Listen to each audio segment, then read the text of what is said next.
I got the cash in the bags. 사랑. 여러분에게 사랑은 무엇입니까? 사랑의 사전적 의미는 어떤 사람이나 존재를 몹시 아끼고 귀히 여기는 마음 또는 그런 일을 말합니다. 여기 10살 넘게 19살 가까이 차이 나는 남성과 여성이 있습니다. 그들은 4년 넘게 좋은 친구 관계를 유지하고 있죠. 남자는 여자를 진심으로 사랑했고 자신들의 관계가 일반적인 사랑을 넘어 완전한 사랑, 참된 사랑을 하고 있다고 믿었습니다. 그러나 여자는 남자의 생각과 달랐죠. 여자에게 남자는 남사친, 그러니까 남자 사람 친구, 그 이상 그 이하도 아니었습니다. 시간이 갈수록 여자를 지켜보는 남자의 마음은 질투심과 집착으로 더욱 불타오르고 그들은 결국 비극적인 결말을 맞게 됩니다. 도대체 이들 사이에 무슨 일이 있었던 것일까요? 오늘 이야기 시작합니다. 2016년 3월 22일 저녁, 방금 일을 마치고 집에 돌아온 채 씨는 밀려오는 피곤함에 저녁밥보다 먼저 좀 쉬어야겠다는 생각에 방으로 향합니다. 그런데 방문이 잠겨 있습니다. 닫혀있는 방문 틈새로 불빛이 새어나오는 걸 보니 룸메이트 보가 방 안에 있는 모양입니다. 방문을 두드려 보지만 안에서는 아무런 반응이 없습니다. 채 씨는 열쇠를 가지고 와 방문을 엽니다. 아, 추워! 채 씨는 냉동고에 들어온 듯한 추위에 놀라 에어컨을 확인해 보니 제일 낮은 온도로 설정되어 있었습니다. 채 씨와 룸메이트 보가 함께 쓰는 2층 침대 1층에 누군가 이불을 꽁꽁 싸매고 잠을 자고 있었습니다. 채 씨는 당연히 룸메이트 보라고 생각해 그가 깨지 않게 조용히 방 밖으로 나갑니다. 그리고 아직 먹지 못한 저녁이나 먹어야겠다는 생각에 밖으로 나가죠. 그러다 순간 어제 저녁 룸메이트 보가 전화한 일이 생각났습니다. 이상하다. 분명 말레이시아로 출장 간다고 했는데 벌써 돌아왔나? 채 씨는 좀 이상하다고 생각했지만 대수롭지 않게 넘깁니다. 저녁 8시. 채 씨는 저녁을 먹고 집으로 돌아옵니다. 룸메이트 보는 여전히 잠을 자고 있었습니다. 보순호! 순호야, 이제 일어나! 채 씨는 보를 부르며 이불을 걷어냅니다. 으악! 당연히 룸메이트 보가 자고 있을 것이라고 생각했는데 웬 여성이 보의 침대에서 자고 있는 게 아니겠습니까? 그런데 그녀는 조금의 움직임도 없었습니다. 왠지 숨을 쉬고 있지 않는 것 같았죠. 놀란 채 씨는 경찰에 신고합니다. 몇 분 뒤 경찰이 도착하고 바로 현장 조사에 들어갑니다. 채 씨는 이 집의 주인입니다. 채 씨의 집에는 방이 2개 있는데 하나는 채 씨와 그의 룸메이트 보가 사용했고 다른 방은 2명의 남성에게 세를 주었습니다. 그러니까 이 집에는 총 4명의 남성이 생활하고 있었습니다. 함께 살고 있는 집에서 끔찍한 사건이 일어났다는 사실을 알게 된 남성 2명은 급히 짐을 챙겨 다른 곳으로 옮길 준비를 합니다. 그들은 집을 떠나기 전 경찰에게 말합니다. 사실 우리는 집주인과 별로 친하지 않았어요. 그렇지만 저 피해자 여성은 많이 봤죠. 그녀는 자주 놀러 왔어요. 집주인 채 씨랑 한 방을 쓰는 보의 여자친구 같았어요. 경찰은 채 씨를 불러 몇 가지 질문을 합니다. 채 씨의 말에 따르면 채 씨는 매달 얼마의 방값을 받고 보와 함께 방을 쓰고 있으며 피해자 여성은 보와 같은 리조트에서 일했던 동료라고 했습니다. 방 안은 옷가지로 어지럽혀 있었고 장롱에서 여성 속옷이 발견됩니다. 그러나 피해자의 신분증, 현금 등 돈이 될 만한 물건들은 보이지 않았습니다. 경찰은 범인이 모두 훔쳐갔을 것으로 추정합니다. 피해자 여성은 남성용 셔츠와 바지를 입고 있었으며 몸에 뚜렷한 외상은 없었습니다. 이후 진행된 부검에서 피해자의 몸에서 약간의 찰과상과 피해자의 목에 심하게 졸린 흔적을 발견합니다. 피해자의 사인은 질식사로 24시간에서 36시간 전에 사망한 것으로 확인됩니다. 하지만 남성에게 몹쓸 짓을 당한 흔적은 발견되지 않았습니다. 경찰은 채 씨의 룸메이트 보에게 전화합니다. 하지만 그의 전화기는 꺼져 있었습니다. 출입국 기록을 조회해 보니 보 씨는 이틀 전 이미 말레이시아로 넘어간 상태였습니다. 보 씨가 말레이시아로 간 시간과 범행 시간이 비슷하고 보 씨가 계속 연락을 받지 않자 경찰은 보 씨를 가장 유력한 용의자로 지목하고 말레이시아 경찰에 공조 수사를 요청합니다. 다음날 아침, 경찰은 피해자 신원을 확인합니다. 그녀의 이름은 장화향. 당시 나이 28세, 중국 후남성 상서에서 태어났습니다. 장 씨는 국립대학 병원 간호사로 일했습니다. 피해자 장 씨의 이웃은 그녀를 예쁘고 예의가 바른 사람으로 기억하고 있었습니다. 이웃은 말합니다. 그 아가씨 만나고 있는 남자친구가 있었어요. 그런데 좀 나이가 있어 보이더라고요. 뚱뚱하고 머리도 좀 벗겨지고 그 남자가 항상 집 앞까지 바래다 줬어요. 근데 집 안까지는 들어가지 않더라고요. 경찰이 지목한 용의자 보 씨는 나이가 좀 있기는 했지만 마른 체형을 가지고 있었습니다. 그렇다면 보가 아닌 다른 이가 범인일 수도 있습니다. 경찰은 피해자 장 씨의 집으로 갑니다. 방 안에는 전기밥솥, 화장품, 신발 등이 널브러져 있었고 여행 가방이 열린 채로 방바닥에 놓여 있었습니다. 방 안은 발 디딜 틈 없이 어질러져 있었고 지저분했습니다. 그렇다고 누가 강제로 침입하거나 다툰 흔적 등은 발견되지 않았습니다. 장화향이 숨졌다는 소식을 들은 그녀의 가족은 서둘러 싱가포르로 옵니다. 장화향의 가족은 언론을 통해 딸이 남자친구에게 살해당했다는 소식을 들었다며 비통해했습니다. 그들은 한 언론과의 인터뷰에서 말합니다. 딸이 남자친구가 있다는 말을 한 적이 한 번도 없어요. 이번 설에도 결혼 생각이 전혀 없다고 했거든요. 그런데 이런 일이 일어나다니. 그녀의 부모는 범인을 향해 소리칩니다. 비겁하게 숨어있지 말고 나타나 진실을 밝혀! 언론을 통해 해당 사건이 알려지자 종 씨라는 한 제보자가 나타납니다. 그는 사건 당일 저녁 용의자 보의 전화를 받았다고 했습니다. 보순호가 말레이시아로 이사를 간다며 지금 쓰고 있는 물건들을 싸게 팔겠다고 했어요. 그래서 전 안마 의자를 사겠다고 했죠. 예전부터 그 의자가 탐났거든요. 그가 지금 바로 집으로 오라고 해서 그의 집으로 갔어요. 그의 집에 도착하니 보 씨가 방에 여자친구가 자고 있으니 조용히 하라고 했어요. 그래서 조용히 안마 의자만 가지고 나왔죠. 종 씨는 자기가 다녀간 곳에 피해자 장 씨가 죽어 있을 것이라고는 상상도 못했다며 소름 끼친다고 했습니다. 이틀 뒤 최 씨에게 발신번호 표시 제안으로 전화 한 통이 걸려옵니다. 받아보니 보순호의 전화였습니다. 그는 다짜고짜 피해자 장화향을 원망하는 듯한 말들을 쏟아냅니다. 장화향이 나 몰래 다른 남자를 만났어. 내가 그렇게 돈도 많이 쓰고 자기한테 얼마나 많이 투자했는데 난 손 한번 잡아본 게 전부라고. 내가 너무 바보 같았어. 그리고 보는 낮은 소리로 덧붙입니다. 사실 내가 장화향을 죽였어. 역시 예상대로 범인은 보순호였습니다. 최 씨가 자수를 권하자 그는 경찰에게 잡히면 법적 최고형을 면할 수 없을 거라며 자신이 도망 다닐 수 있게 도피 자금 5천 싱가포르 달러, 우리 돈 약 500만 원을 빌려달라고 말합니다. 하지만 사실 이때 경찰은 최 씨의 옆에서 두 사람의 통화 내용을 도청하고 있었습니다. 전화를 끄는 보순호는 말레이시아에 있는 여동생의 집을 찾아갑니다. 그리고 그간의 일을 여동생에게 솔직히 털어놓습니다. 이야기가 끝나자 여동생은 불같이 화를 내며 이런 일에 휘말리고 싶지 않다며 오빠 보를 쫓아냅니다. 갈 곳이 없어진 보는 스스로 목숨을 끊기 위해 강으로 향합니다. 하지만 막상 도착하고 나니 강으로 뛰어들 용기가 도저히 나지 않았습니다. 화가 난다고 다른 사람의 목숨은 잘도 빼앗더니 자기 목숨은 아까웠나 봅니다.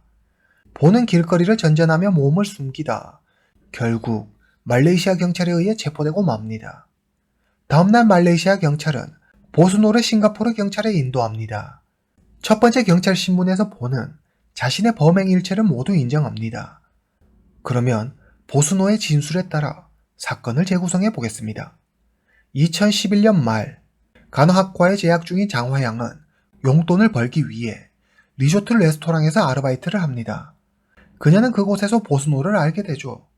함께 일하면서 두 사람은 가까워지고 일주일에 두세 번 따로 만남을 갖고 거의 매일 연락을 주고받았습니다.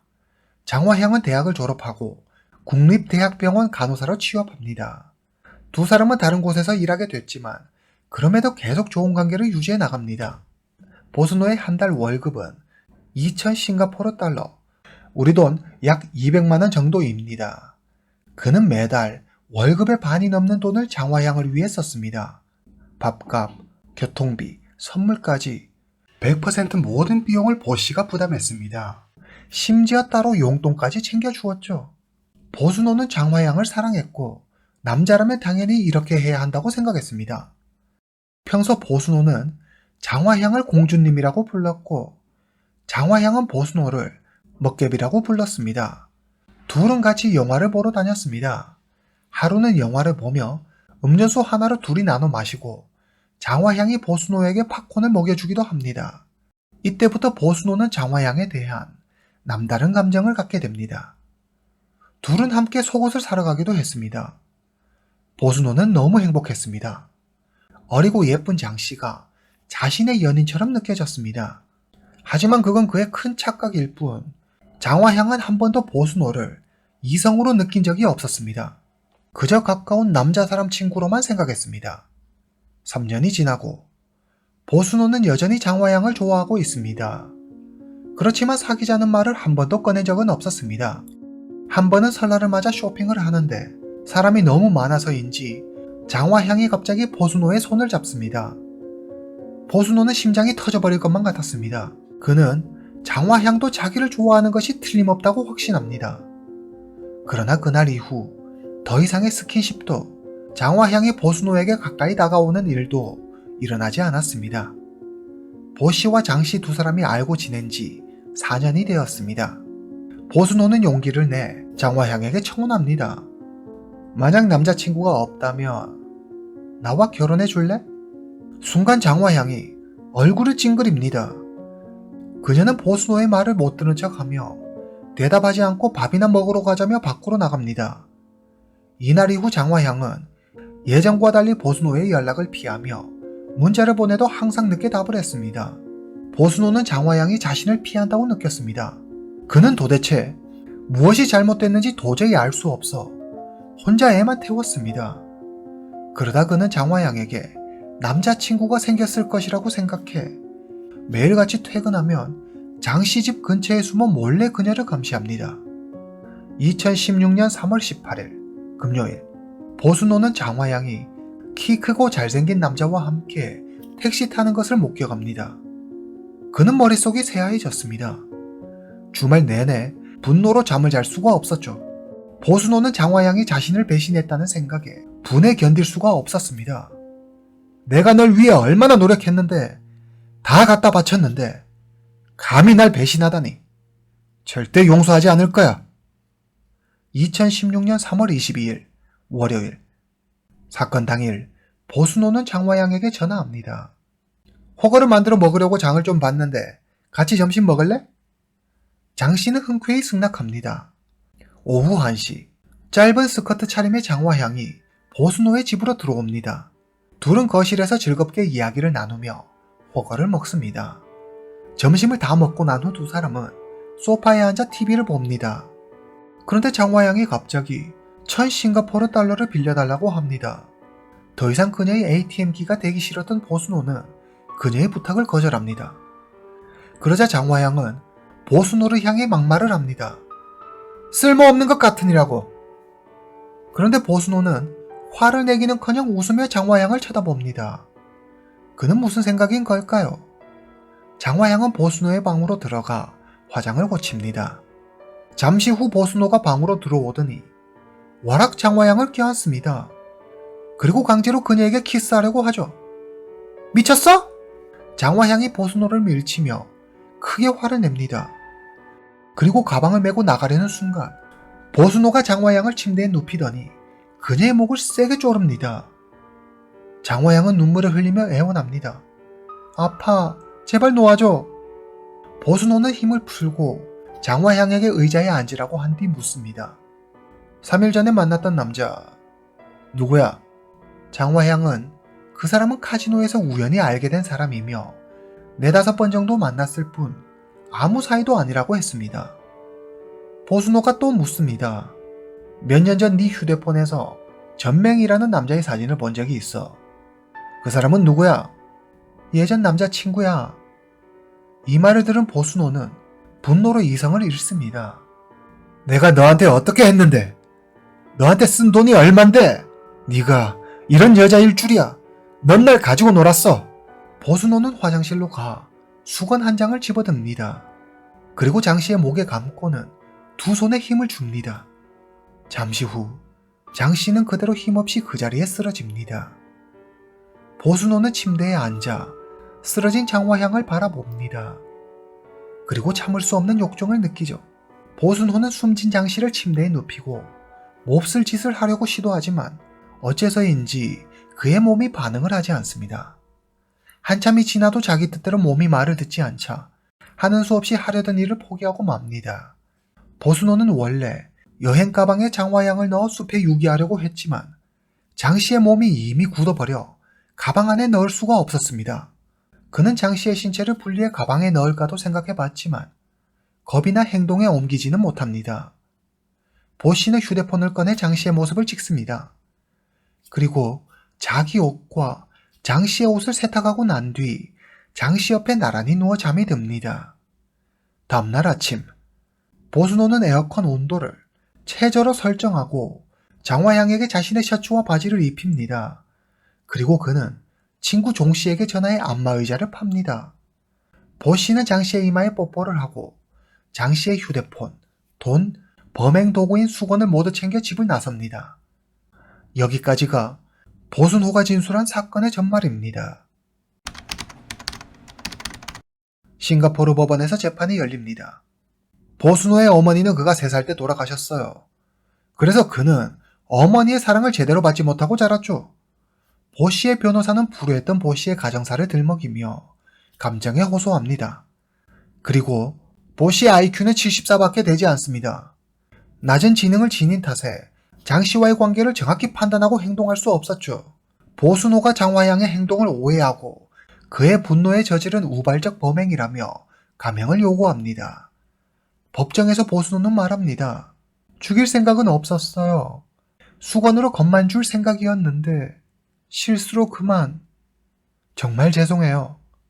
2020년 2월 7일 50이 넘은 보순호는 태형은 면하게 되지만 재판부는 보순호에게 최종 무기징역을 선고합니다. 남성과 여성, 이성 간의 만남은 때론 혼란스럽기도 하고 때론 복잡하기도 합니다.